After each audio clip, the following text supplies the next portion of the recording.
Yay, yay, yay! We're here for Burner Sex. Woo! Welcome, welcome, welcome, welcome, welcome. Ladies and gentlemen, today I am with a friend of mine from the Great Give Back. Now, you may remember, because I talk about it all the time, the Great Give Back is my lovely group that gives back to the Paiutes, the natives that are the natives to whom Burning Man lands belong. And it's important to give back to them because, you know, it's their land and we're having a lovely time. So give that a think, please. Join the Great Give Back if you want to hear more. So meanwhile, we have these meetings and Allie works on her wares while we're having our meeting. And this is, did I mention you are Allie Bravo? Did I already introduce you? You haven't. Ladies and gentlemen, the lovely Miss Allie Bravo. She makes sustainably sourced bondage gear, which is really, really cool. And what I think is really particularly fabulous is that it's in great colors, because I get sick of the kink black, red, and white. I want something else. And her colors are lovely. So Allie, tell us the story because it's so interesting. Your background is interesting, everything. Go, go, go. Thank you. Yeah. So I kind of took a sideways door into making bondage gear. I'm a lifelong seamstress. My father got me my first sewing machine when I was 5, and my grandmother in Chile was a seamstress. And so it's this like beautiful, you know, art that's passed through my lineage. And I was totally self-taught.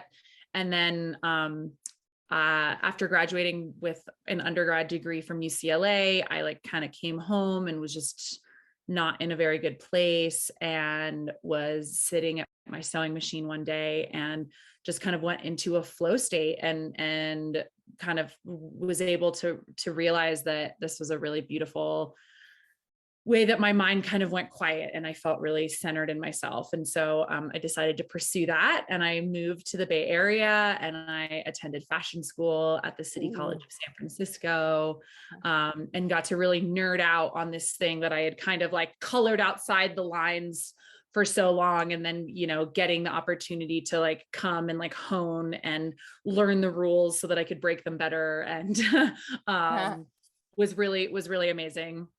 And then fate brought me back here to Tahoe, which is Washoe Indigenous land, next to Paiute.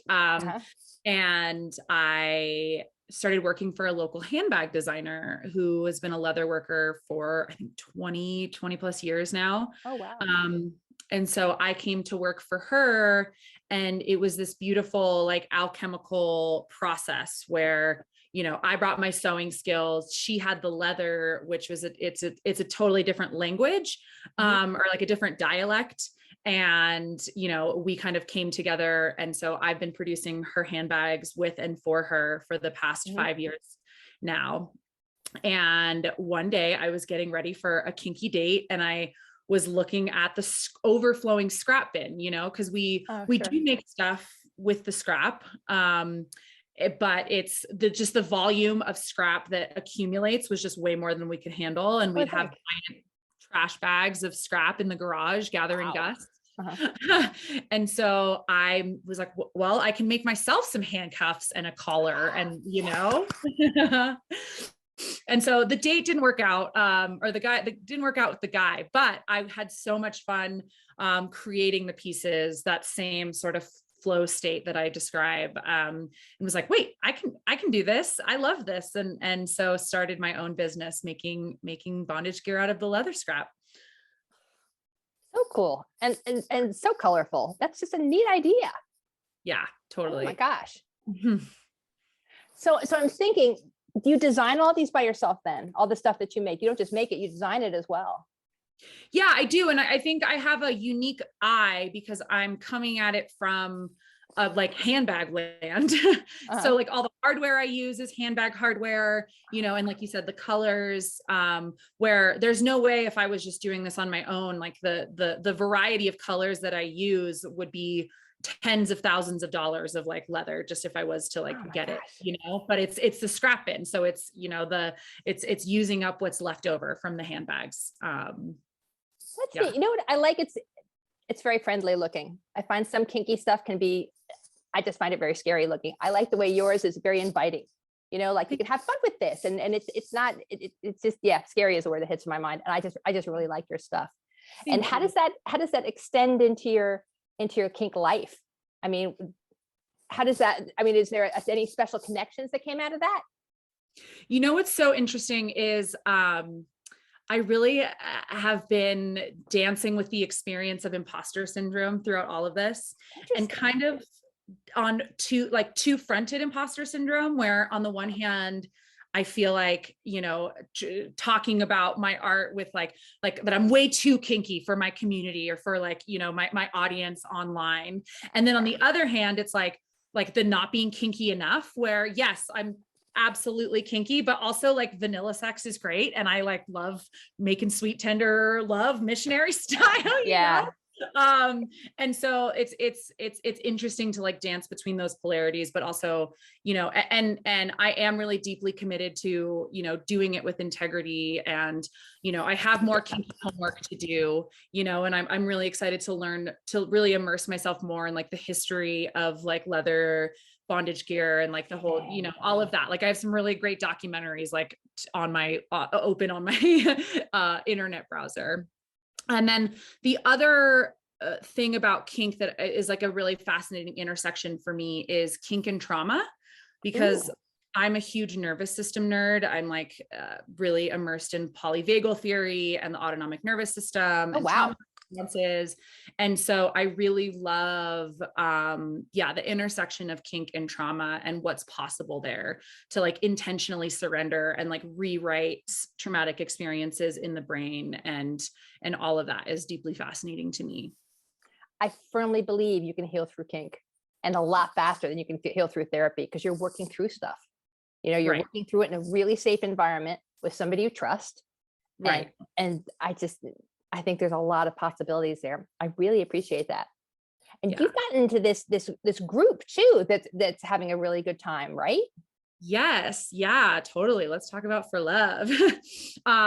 So yeah, to bring it back to Burning Man, right? I have stood outside of the Orgy Dome on so many occasions. I have been a burner now for 13 years. I turned 19 at my first burn in 2009. So it's a big part of my life. I mean, basically half my life has been spent going to the playa. And yeah, there's been so many times like standing outside the Orgy Dome, like trying to like work up the nerve to go in, you know, I have friends that camp there. I have, you know, and it just never happened. And then the apocalypse came around and everyone was horny. And you know, I had finally, right before the pandemic hit, like kind of worked up the bravery and had like, you know, messaged all my like kind of sex positive community friends and been like, okay, I'm ready to go to a sex party. Like invite me to the next one. I'm ready, you know? And then the ultimate cock blocker, COVID, came along and shut everything down. And so within the pandemic, I got invited to an online sex party. And I was like, ooh, okay, well, that's an interesting way to like dip my toes in the water. That feels much safer. Yeah, you know, expression for my nervous system. Right. And so I ended up attending with my partner at the time. And we had a blast. It was so much fun. Just this community where I felt really, you know, seen and celebrated, and like permission to like be myself, be in my pleasure. And so like kind of started attending those parties with my partner. And there was one party where he couldn't attend. And I was invited by one of the co-founders of For Love to kind of facilitate the main sort of like sexy room. And yeah, totally.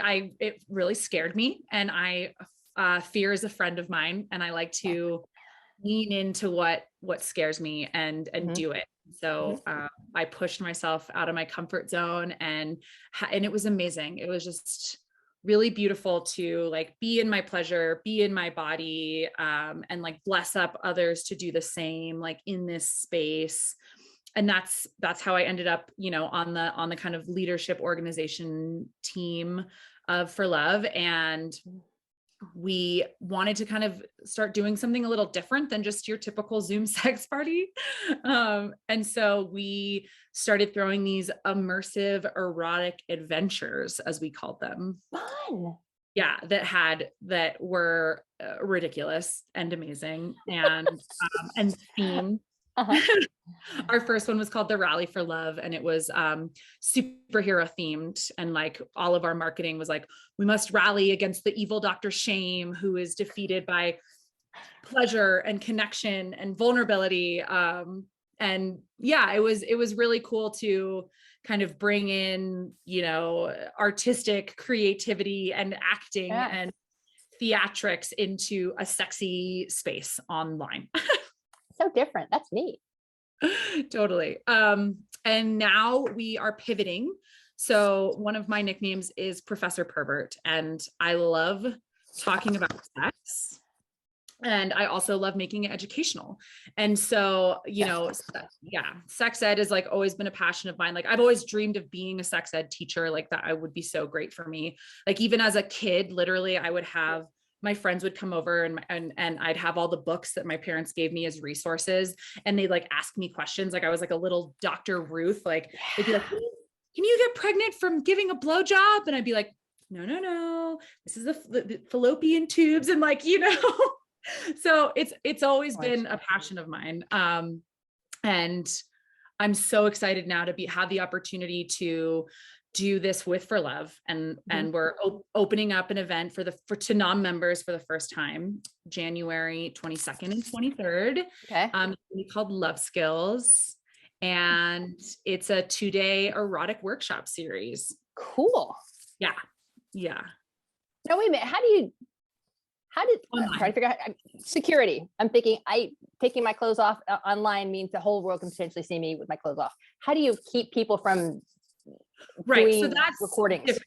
So our parties were explicit, and we had like we had this amazing consent quiz that everyone had to go through that was like really detailed and nuanced before letting people into our organization. Okay, and also vetting. You know, yeah, vetting. And the thing is like safer spaces versus safe spaces, right? Where and harm reduction, you know, is one of our tenets where, you know, we had several safeguards for our Zoom rooms, like no phones on camera or no phones on screen. Okay. You always have to have your camera on. We'd have like a watermark over your picture so that if you did screenshot something, it would have your email address like screenshotted. So there's some really cool security features. Yeah. Love Skills is going to be a little like there's no like explicit kind of sex going to be happening on in Love Skills, and it's password protected, the like event itself. And so we're kind of advertising to our circles in that way, but it's less, yeah, we're not taking our clothes off and having sex on camera, but we still will have those safeguards, and the classes being recorded will only be the speaker view, and you know, all of that kind of stuff. Okay, that makes sense. Oh, that's so interesting. Yeah. So this is more educational versus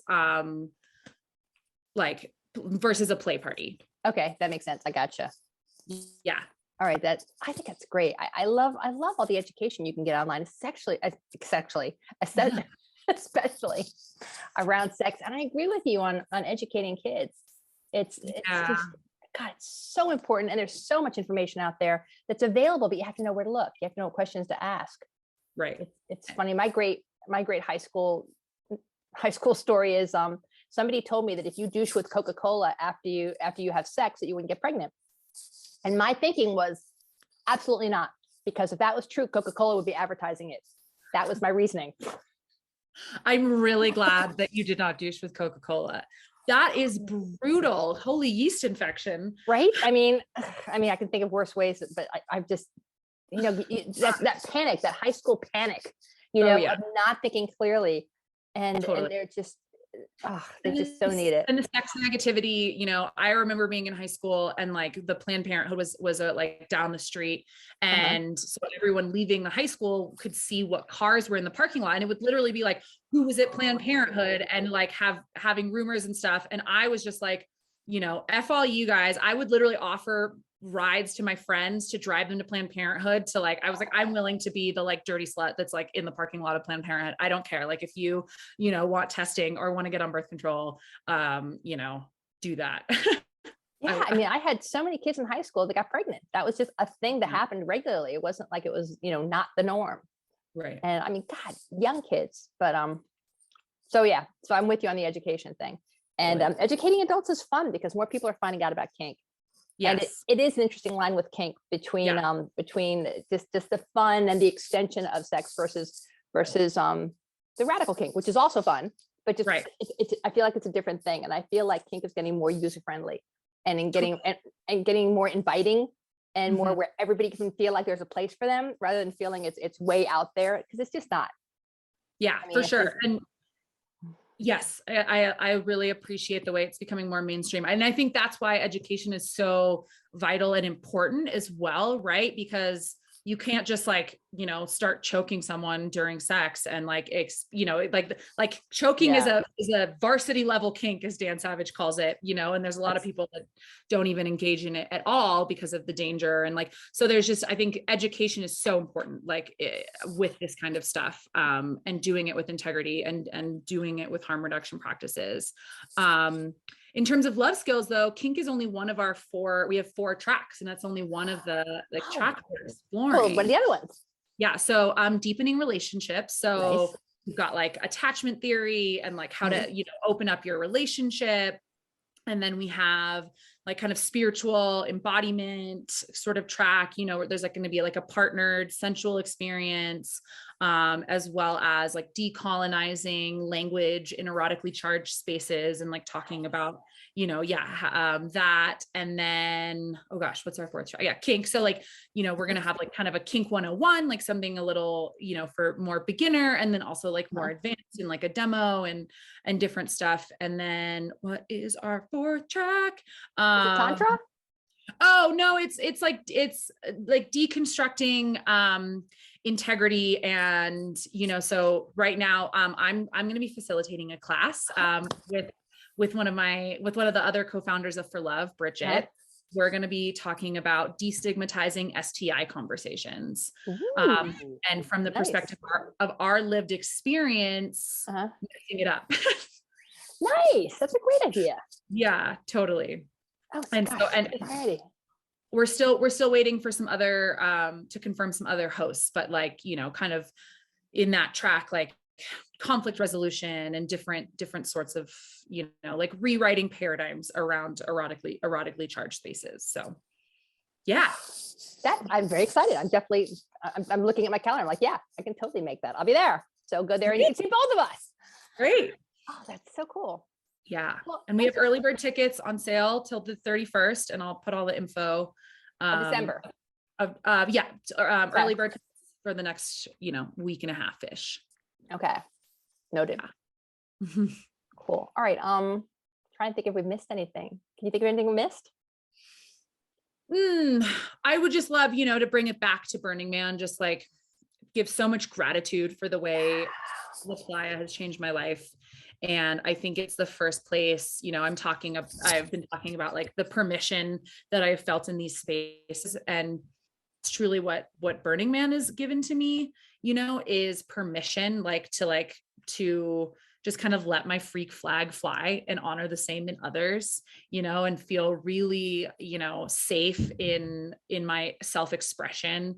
And just acknowledging that my intersections of privilege have enabled that. And that talking to like Burning Man being a very, white, able-bodied, like cisgender, like, I don't know, just like, it's also, it has its downfalls there. Like Burning Man for me is incredibly, special and beautiful to me, and also incredibly problematic, I must say. And but I do appreciate like all the stuff, like the ride, the stuff that's going on, and like the commitment to like equity and diversity, and those conversations are happening, and I'm very grateful for it.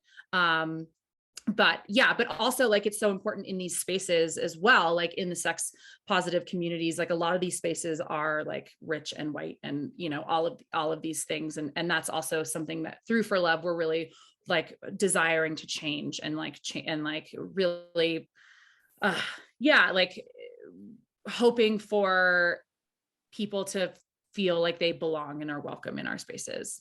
I love that. Diversity really matters. And I like that, like you, I like that Burning Man is committed to shifting into a more diverse place. And I think that's super important. And I love that they're committed to that process. Yeah. And the safe spaces, yeah, my sexual attitudes, my sexual awareness, everything is a result of Burning Man and the openness there. The openness, the safety, the empowerment. And I really appreciate them for that. So yeah. Yay, Burning Man. Yay, Burning Man. All right. Well, thank you for this lovely interview and for talking with us all. And good luck on this event. I'm looking forward to it completely and totally. Appreciate you. This has been great. It's awesome.